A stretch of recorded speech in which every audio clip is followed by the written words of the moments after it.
So just a quickie. I realized maybe some people want the beginning of the thread to be all the way down to the chamfer, like all the way to the bottom.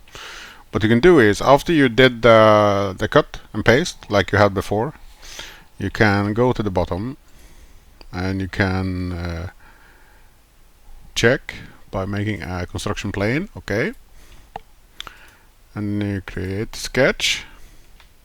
Okay, and then you find the point, you go in the sketch palette, hook for 3D sketch.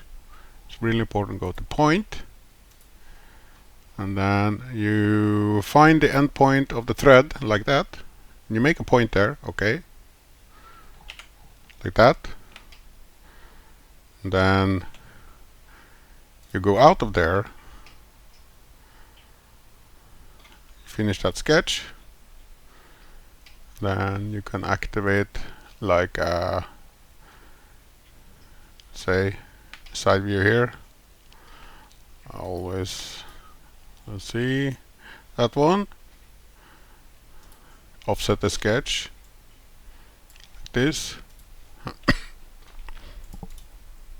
Create sketch. Okay, and now I'm not in 3D mode, but what you can do is you can project this point, P for project. Okay, and you can project this line, which is the bottom of the thingy, P.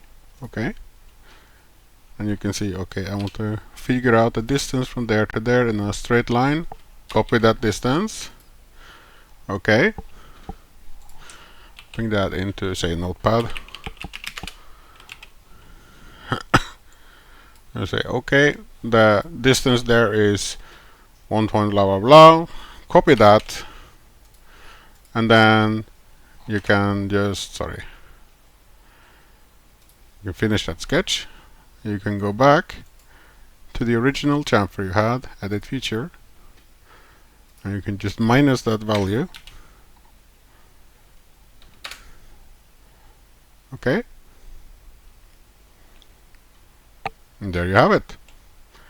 This is the bottom, still a chamfer, and it is slightly angled down at the end.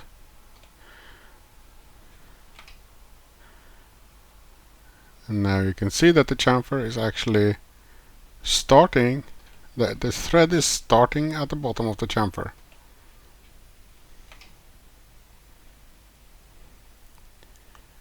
And in opposition to before, you can see that the thread here now is starting at the edge of the chamfer, not at the inside of the chamfer like it would have done before.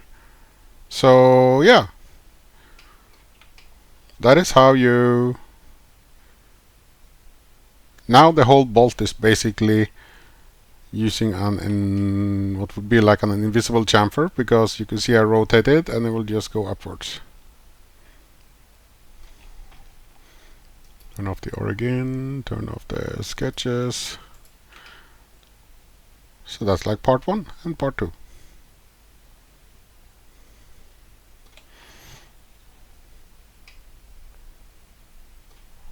Hope you like it. Like and subscribe. Get this, bye.